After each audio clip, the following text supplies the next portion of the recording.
Hallo meine Lieben, heute habe ich als Idee eine kleine Kerze zu bestempeln und die dann als quasi Geschenkanhänger zu verwenden. Mehr dazu seht ihr gleich nach dem Intro.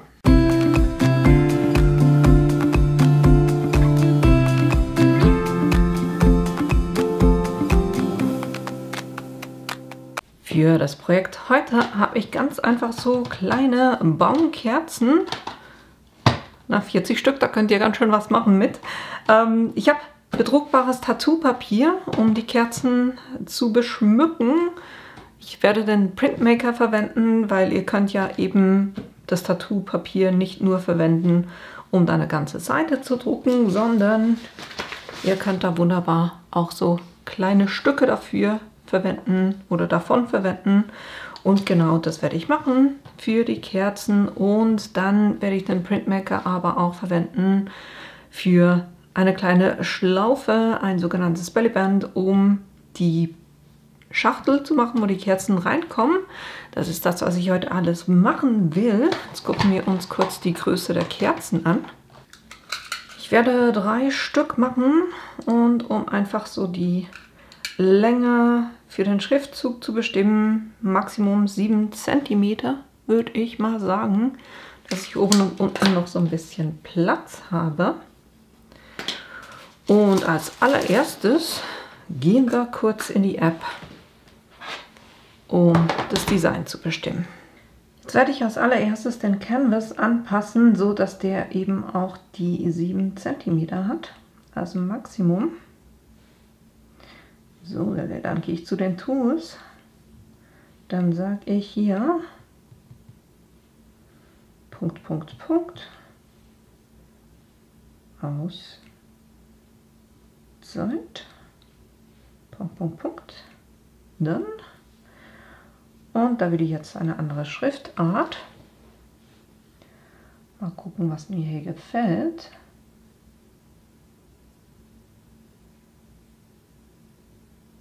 Die finde ich cool. Emily's Candy. Ich glaube, ich gehe da noch ein bisschen größer.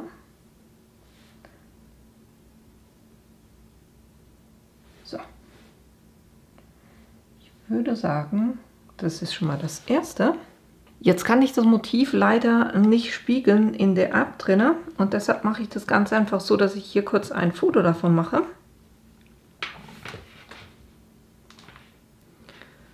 Und dann in meinen Fotos sage ich hier bearbeiten und schneide das zu.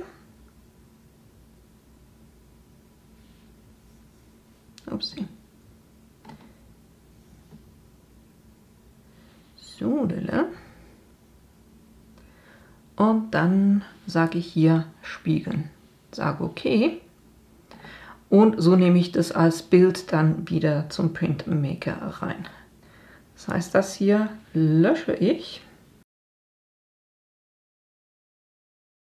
Und dann kann ich das hier wieder platzieren, weil jetzt ist es gespiegelt. Jetzt teste ich das mal aus.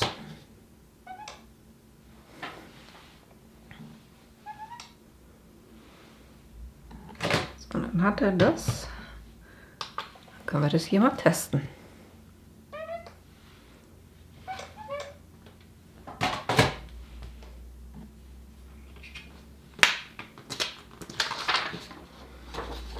Kann ich mir das so von der Größe kurz angucken.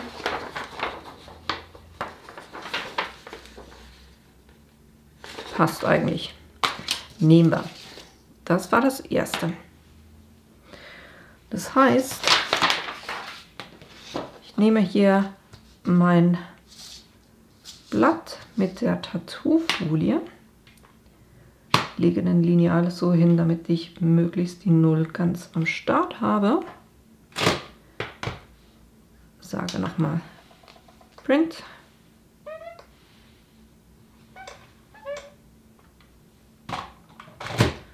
Dann haben wir schon mal das erste.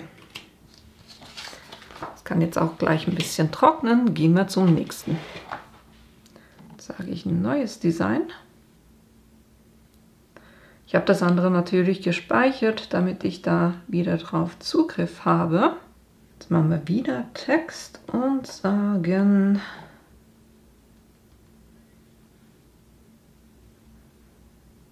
kleine Verschnaufpause. Und da bei den Schriftarten nehme ich eine, die relativ eng zusammen ist. Das ist diese Amatic. Und dann können wir die auch ein bisschen größer machen.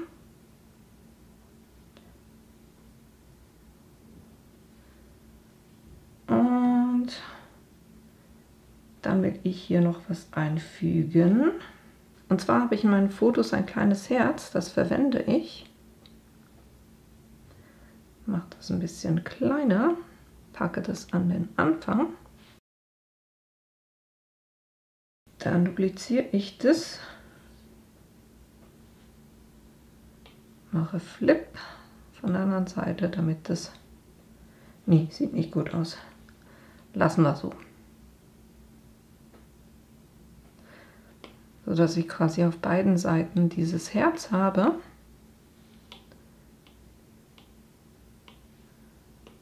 Jetzt will ich kurz alles selektieren und sagen, zentriert, so dass alles auf derselben Höhe ist.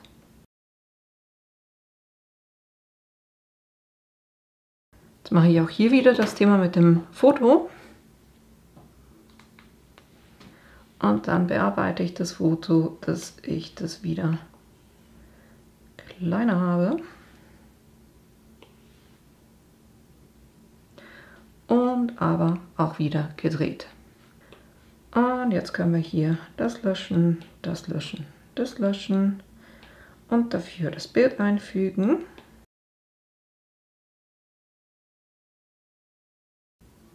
Ich würde sagen, das passt so. Können wir das testen.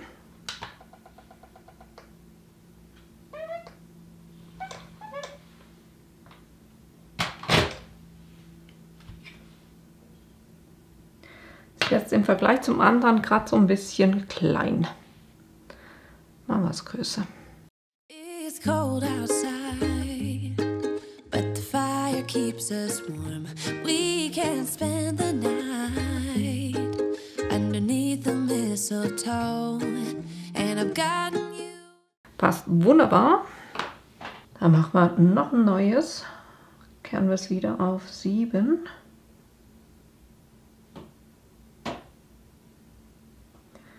Dann wieder eine Schrift und das erste wird sein ein Einfach.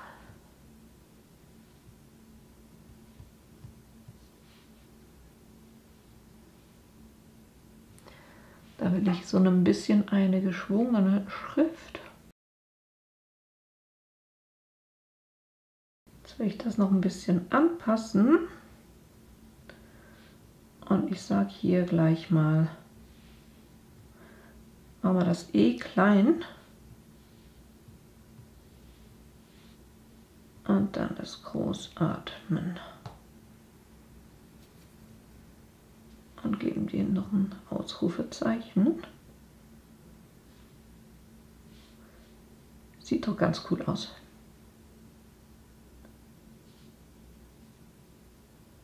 So in dem Stil. Jetzt müssen wir auch hier den Trick wieder machen. Mit Foto und drehen und wieder speichern. Ne?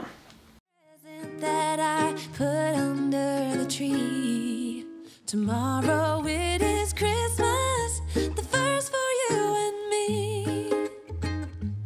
The snow is falling down. Versuchen wir es mal so.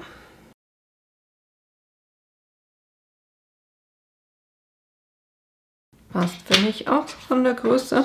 Jetzt merke ich gerade, dass ich das zweite vergessen habe, hier drauf zu machen. Ne? Müssen wir auch noch machen.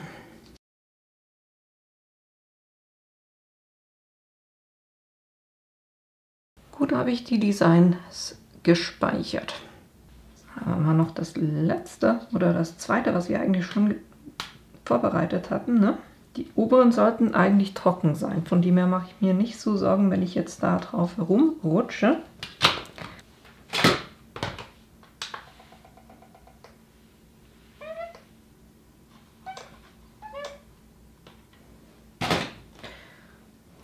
Und dann haben wir auch schon alle 3 Designs.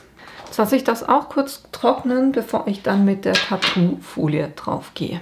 Was ich jetzt mache, ist mir ein Stück von der Übertragungsfolie auszuschneiden, was genug groß ist für die Designs. Und gleichzeitig schneide ich auch die Folie selber oder das Papier selber aus, auf das ich gedruckt habe. Und dann kann ich das lösen. Ihr solltet hier möglichst nicht auf die Folie drauf kommen mit den Fingern, weil da ist so eine Klebeschicht drauf. Und das lege ich jetzt einfach schön hier drauf und streiche das mit dem Rakel fest. Was ihr damit macht, ist das quasi auf, also die Klebeschicht, die ihr vorhin auf der Folie hattet, die habt ihr jetzt auf dem Papier. Und was ich hier gleich mache, ich schneide das schön knapp aus, weil ich will natürlich so wenig Folie wie möglich auf der Kerze drauf haben.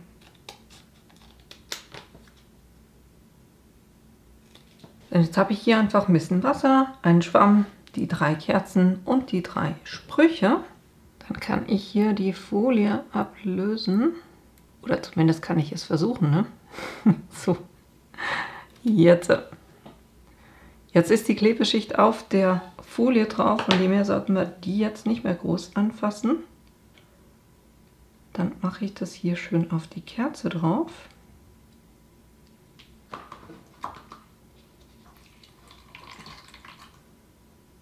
Und gehe da mit einem feuchten Lappen drauf. Lasse ich das kurz ein bisschen anziehen.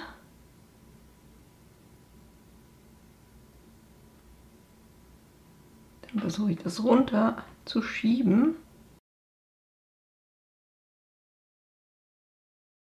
Wenn etwas nicht ganz sauber sitzt, mache ich das jeweils so, dass ich da mit einem feuchten, also den Finger so ein bisschen anfeuchte und das noch versuche zu korrigieren. Und so lasse ich das kurz trocknen.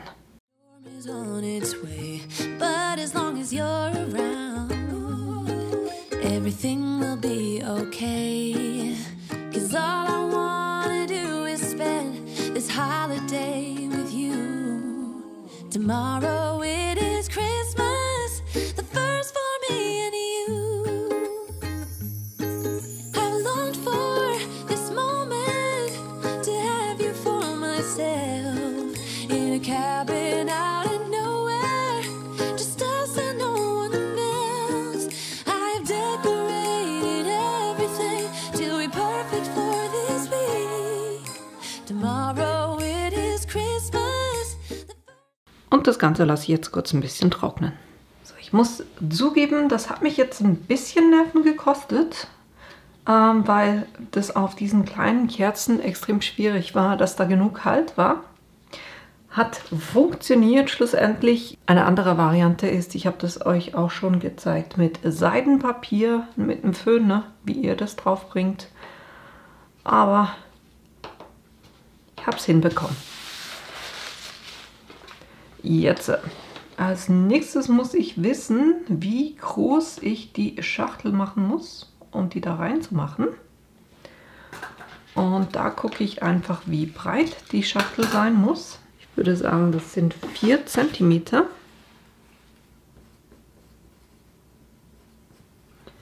In der Breite und in der Höhe, damit der Dochen auch Platz hat, machen wir 11. Und so machen wir jetzt noch eine Schachtel für die. Ich habe hier ein Papier, das ist 10 x 17 cm. Und ich habe auch noch gemessen, wie hoch die sind. Das ist 1,5 cm.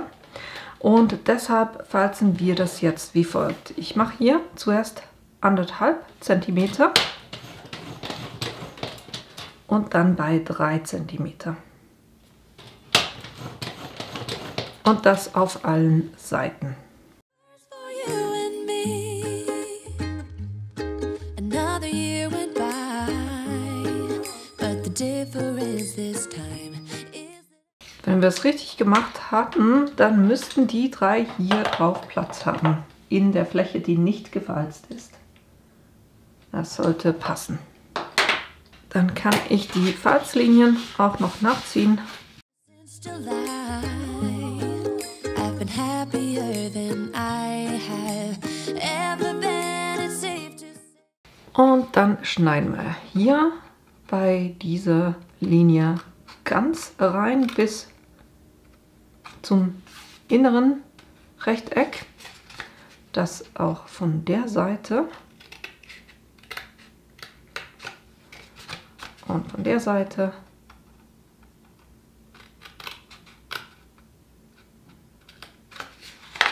Und von der Seite.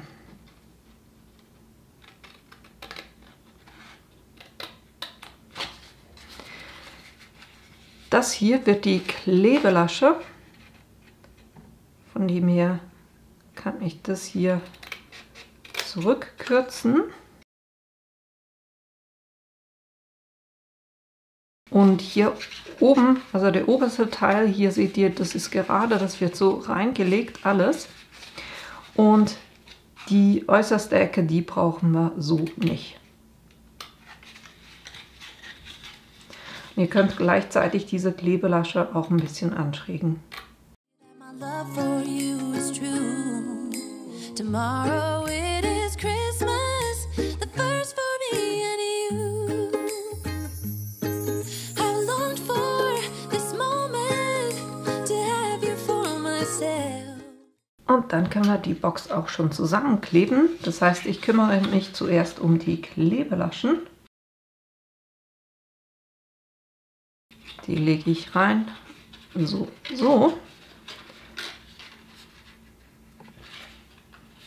So dass ich hier eine Schachtel bilden kann.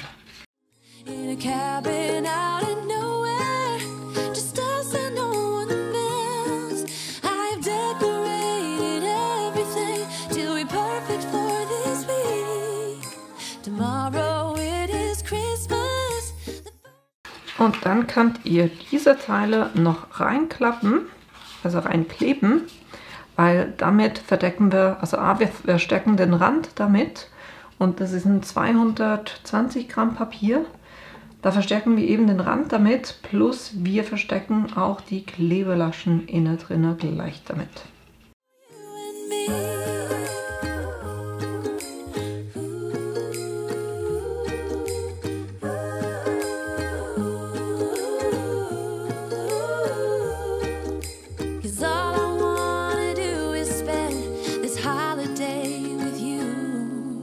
Tomorrow it is Christmas, the first for me and you. Dann haben wir hier unsere kleine Schachtel für die kleinen Kerzen.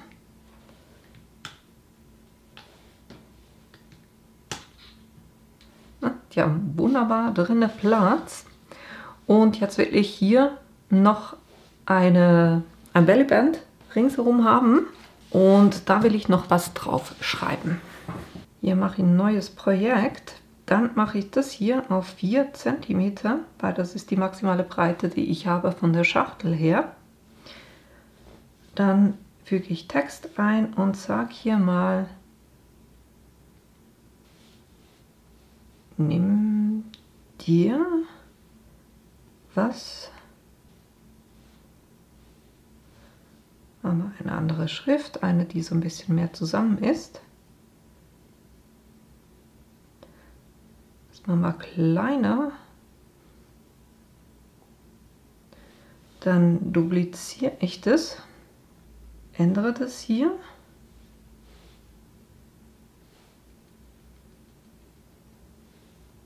du brauchst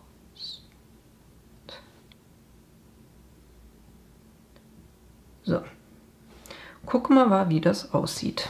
Ich nehme hier kurz wieder mein Sudelpapier.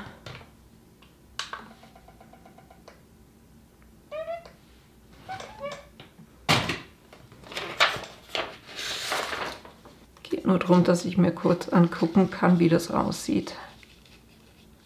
Ich würde sagen, das passt. Na, machen wir das so. Jetzt gucke ich einfach, dass die 4 cm in etwa der Mitte sind.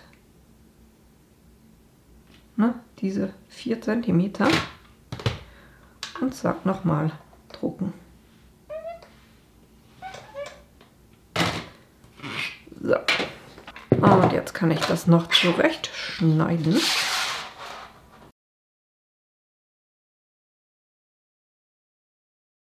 Dann habe ich hier wunderbar mein Band,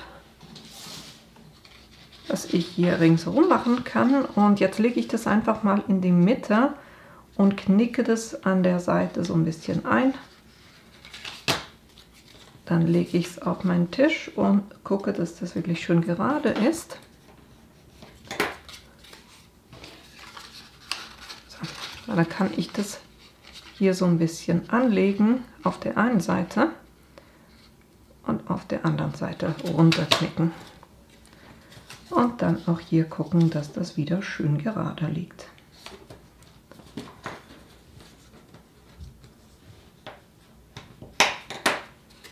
So, dann haben wir schon mal das vorne. Na? Ihr seht die Idee dahinter. Dann hinten knicke ich das gleich auf beiden Seiten.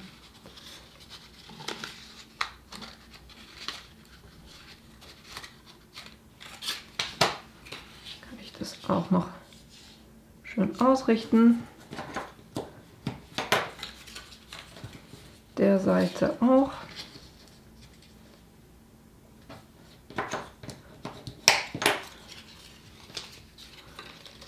Dann müsste das hier wunderbar ringsherum passen. Und dann gucke ich bei einem, dass es fast bis zum Ende geht.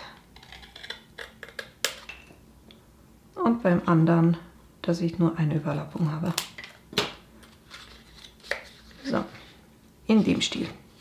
Und so klebe ich die kurz aufeinander. Ihr seht nicht allzu viel, ne? Ist ein bisschen weit weg. Das heißt, ich klebe das nicht an die Box dran, sondern nur das Band zusammen. Einfach, dass das hält. Und ich versuche da auch nicht allzu, also dass es zu eng liegt.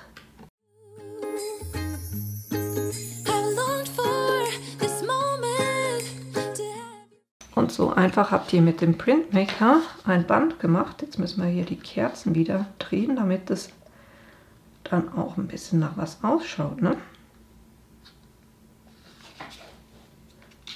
So, das Band wieder drauf. Und das Ganze kommt bei mir jetzt in eine Zellophantüte. Ich habe die bei mir im Bastelladen um die Ecke gekauft. Also das kleinste, was ich gefunden habe.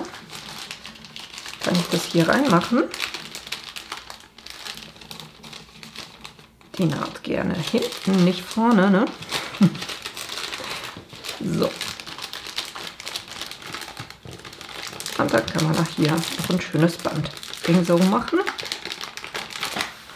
Und so habt ihr so kleine Kerzen mit einem Aufdruck drauf und das in eine kleine Box. Und das könnt ihr dann quasi zum Geschenk mit dazu geben. Und ich weiß, dass das diskutiert wird von wegen, ob man mit so einer Folie auf eine Kerze gehen soll. Von wegen, die verbrennt ja dann. Aber ich persönlich mache das so, dass ich Kerzen sowieso seit einer Ewigkeit nicht in der Wohnung anzünde. Mache ich einfach nicht.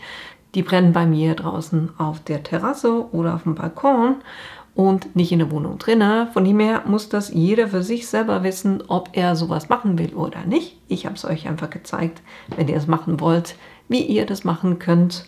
Und wenn ich das verschenke, dann gebe ich hier natürlich auch den Hinweis von wegen, ich würde die draußen anzünden, wenn man das will. Das hier einfach der Hinweis. Aber so könnt ihr einen kleinen Geschenkanhänger mit diesen Baumkerzen machen. Und ich finde es einfach süß.